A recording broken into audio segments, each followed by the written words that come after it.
ഏവരെയും പുതിയൊരു വാർത്തയിലേക്ക് ഞാൻ സ്വാഗതം ചെയ്യുകയാണ്. ഇവിടെ എന്താണ് നടക്കുന്നതെന്ന് യാതൊരു പിടിയുമില്ല. ഗാസയിലേക്ക് വൻതോതിൽ ആളുകളുടെ തിരിച്ചുവരവ് നടക്കുന്നു.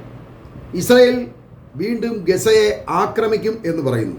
എന്നിട്ട് അതേ ഇസ്രായേൽ തന്നെ ഗാസയുടെ അതിർത്തിയിലുള്ള സിക്കിം ബീച്ച് ഇസ്രായേലി ജനങ്ങൾക്കായി വീണ്ടും തുറന്നു കൊടുക്കുകയും ചെയ്യുന്നു.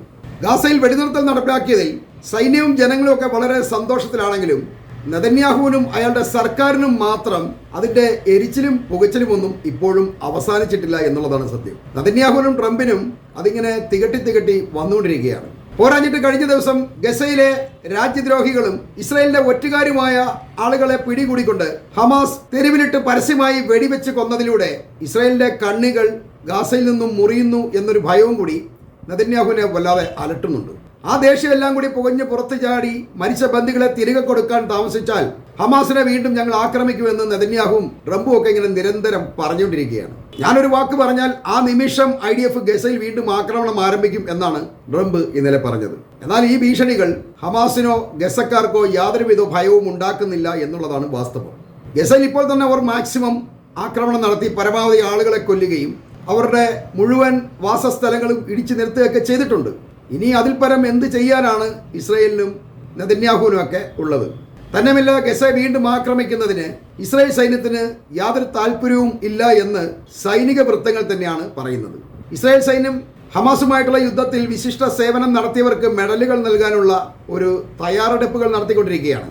സാധാരണ യുദ്ധങ്ങൾ അവസാനിച്ചതിന് ശേഷം മാത്രമാണ് സൈനികർക്ക് IDFന്റെ ഉന്നതതല അംഗീകാരങ്ങൾ നൽകിക്കൊണ്ടിരിക്കുന്നത്. അതുകൊണ്ട് തന്നെ നെതന്യാഹു വീമ്പിളക്കുന്നുണ്ടെങ്കിലും യുദ്ധം ഉണ്ടാവില്ല എന്നാണ് ഈ സൈനികരുടെ ഈ നീക്കത്തിലൂടെ നമുക്ക് മനസ്സിലാവുന്നത്. ഇയാളിങ്ങനെ പുറമേ പറയും ഞാൻ അങ്ങനെ ഗസയെ ആക്രമിക്കുമെന്നൊക്കെ, പക്ഷെ സൈനികർ അതിന് തയ്യാറല്ല എന്നാണ് സൂചിപ്പിക്കുന്നത്. അതോടൊപ്പം ഇന്നലെ ഇസ്രായേലിൽ യുദ്ധ വിശകലനത്തിന് വേണ്ടി കൂടിയ രാഷ്ട്രീയക്കാരുടെയും സൈനിക മേധാവികളുടെയൊക്കെ മീറ്റിംഗിൽ ഗസ വീണ്ടും ആക്രമിക്കുന്നത് അബദ്ധമാണെന്ന അഭിപ്രായമാണ് ഭൂരിപക്ഷം ആളുകൾക്കും ഉണ്ടായിരുന്നത്. ഇത് നെതന്യാഹുവിന്റെ ആഗ്രഹത്തിന് നേർ വിപരീതമായ ഒരു കാര്യമാണ്. വീണ്ടും പ്രശ്നങ്ങളിൽ അകപ്പെട്ട് കഴിഞ്ഞാൽ അത് ഇസ്രായേലിന് കൂടുതൽ നാശനഷ്ടങ്ങൾ ഉണ്ടാവാൻ സാധ്യതയുണ്ട് എന്ന അഭിപ്രായമാണ് എല്ലാവർക്കും ഉള്ളത്. തന്നെയുമല്ല, ഇപ്പോൾ ഹമാസിന് ജനപിന്തുണ വർദ്ധിച്ചിരിക്കുന്നത് കൊണ്ട് അവർ കൂടുതൽ ആത്മവിശ്വാസത്തോടു കൂടി വീണ്ടും ആളുകളെ ചേർത്തുകൊണ്ട് പോരാടാനും തയ്യാറായി കഴിഞ്ഞാൽ അത് ഇസ്രായേലിന് കൂടുതൽ ദോഷമാകും വരുത്തുക എന്ന അഭിപ്രായവുമുണ്ട്. ഇങ്ങനെ നെതന്യാഹുവിന് ഒന്നും ചെയ്യാൻ കഴിയാത്ത ഒരു സാഹചര്യമാണ് ഇപ്പോൾ ഇസ്രായേലിലുള്ളത്. യുദ്ധം തുടരുക എന്നുള്ളത് അയാളുടെ മാത്രം ആഗ്രഹമായി മാറിയിരിക്കുകയാണ്. അവസാനിച്ചൊരു യുദ്ധം വീണ്ടും ആരംഭിക്കുക എന്ന് പറയുന്നത് ചെറിയ കാര്യമൊന്നുമല്ല. അത് പെട്ടെന്ന് സാധ്യമാവുകയില്ല. പിന്നെ ചുമ്മാ ഇങ്ങനെ വീമ്പ് പറഞ്ഞുകൊണ്ടിരിക്കാം, ഞങ്ങൾ ഗസയെ ആക്രമിക്കും, ഇനിയും അവിടെ കൂടുതൽ നാശനഷ്ടങ്ങൾ വരുത്തും, അവിടെ നരകമാക്കും എന്നൊക്കെ ചുമ്മാ തള്ളി മറിക്കാമെന്നല്ലാതെ അതൊന്നും അത്ര പ്രാക്ടിക്കലായ ഒരു കാര്യമൊന്നുമല്ല. അതോടൊപ്പം ഇരുപക്ഷവും തടവുകാരെ ഉപദ്രവിച്ചു എന്ന് പറഞ്ഞുകൊണ്ട് പരസ്പരം പഴിചാരിക്കൊണ്ടിരിക്കുകയാണ്. തങ്ങളെ കൈകൾ കെട്ടിയിട്ട് ഇരുമ്പുകൂട്ടിൽ അടച്ചു, കുഴിയിലിട്ടു എന്നൊക്കെ ജൂതബന്ദികൾ പറയുമ്പോൾ തൻ്റെ വാരിയല്ലുകൾ ഇസ്രായേൽ ചവിട്ടി ഒടിച്ചു എന്നാണ് പലസ്തീൻ നേതാവായ ബർഗൌട്ടി പറയുന്നത്.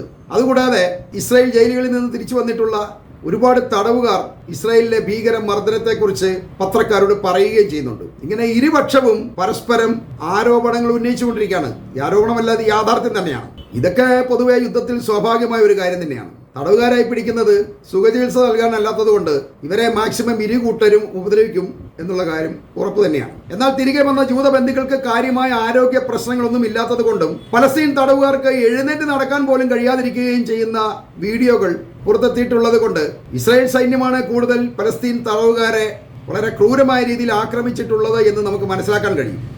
ഗസയിൽ ഇപ്പോൾ ഏതാണ്ട് കരച്ചിലൊക്കെ അവസാനിച്ചിരിക്കുകയാണ്. അവർ തങ്ങളുടെ കുടുംബാംഗങ്ങളുടെ മരണത്തെ അംഗീകരിച്ചുകൊണ്ട് ഇവരുടെ നഷ്ടങ്ങളെ അംഗീകരിച്ചുകൊണ്ട് അവർ സമാധാനിക്കുമ്പോൾ ഇസ്രായേലിൽ കൂട്ടക്കരച്ചിലാണ് ഇപ്പോൾ നടക്കുന്നത്. ഗസയിൽ നിന്നും ഓരോ ദിവസവും തങ്ങളുടെ പ്രിയപ്പെട്ടവരുടെ മൃതദേഹങ്ങൾ ഇസ്രായേലിലേക്ക് എത്തുമ്പോൾ ജൂതർ ദുഃഖം സഹിക്കാൻ കഴിയാതെ കൂട്ട നിലവിളിയിലാണ്. ഈ ബന്ദികളുടെ പല കുടുംബങ്ങളും വിശ്വസിച്ചിരുന്നത് ബന്ദികളായ ഒരുപാട് പേർ ഗസയിൽ മരിച്ചിട്ടുണ്ടെങ്കിലും തങ്ങളുടെ ആളുകൾ ജീവനോടെ ഉണ്ട് എന്നാണ്. എന്നാൽ ജീവനോടെ തിരികെ വന്ന 20 പേരുടെ കുടുംബങ്ങൾ സന്തോഷിക്കുമ്പോൾ ബാക്കിയുള്ളവർ മരിച്ചതായി തിരിച്ചറിഞ്ഞതോടെ ഈ കുടുംബങ്ങൾ വളരെയധികം ദുഃഖത്തിലാണ്. ഇതിലെല്ലാം ഉപരി ഈ മൃതദേഹങ്ങൾ ഗസയിൽ നിന്നും കണ്ടെടുത്ത് ഇസ്രായേൽ എത്തിക്കുന്നവരെ ഇവർക്കുണ്ടാകുന്ന അക്ഷമയും കാത്തിരിപ്പുമാണ്. 28 മൃതദേഹങ്ങളിൽ ഇതുവരെ 7 മാത്രമേ കണ്ടെത്താൻ കഴിഞ്ഞിട്ടുള്ളൂ. ബാക്കിയുള്ളവ എപ്പോൾ തിരഞ്ഞു കണ്ടെടുക്കും എന്നുള്ള കാര്യത്തിൽ യാതൊരുവിധ ഊഹവുമില്ല.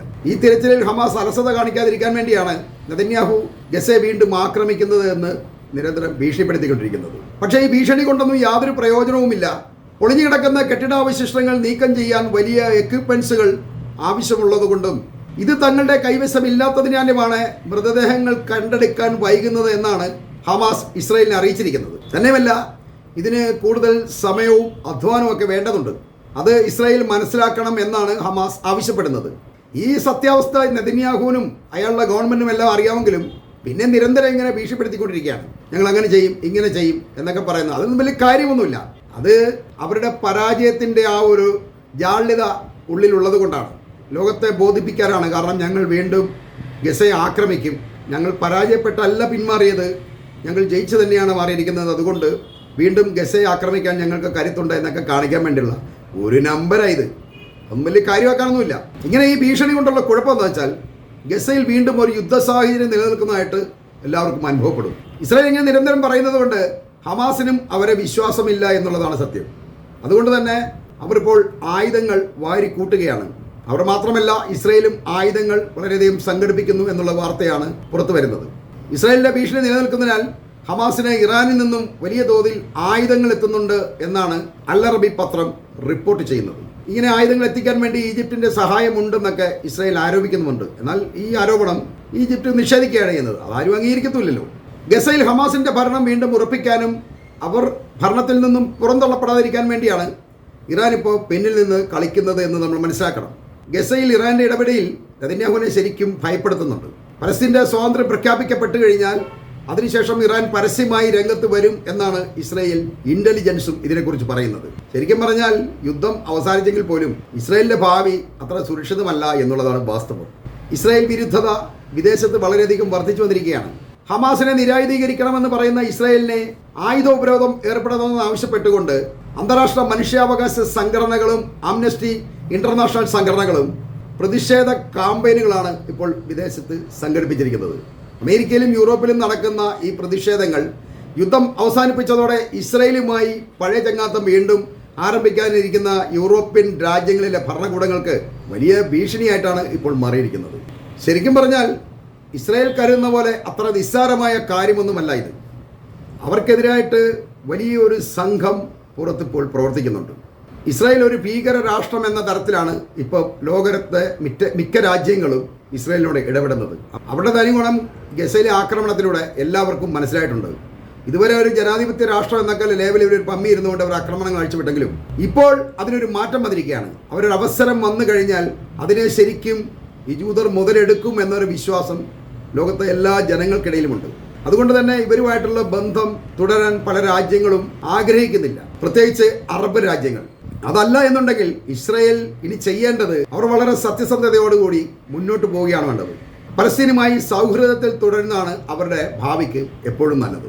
അതിനവർ തയ്യാറായാൽ ഇസ്രായേലിന് ശാശ്വതമായ ഒരു സമാധാനമാവും ഉണ്ടാവുക. മറ്റൊരു വീഡിയോയുമായി വീണ്ടും നമുക്ക് കാണാവുന്നതാണ്.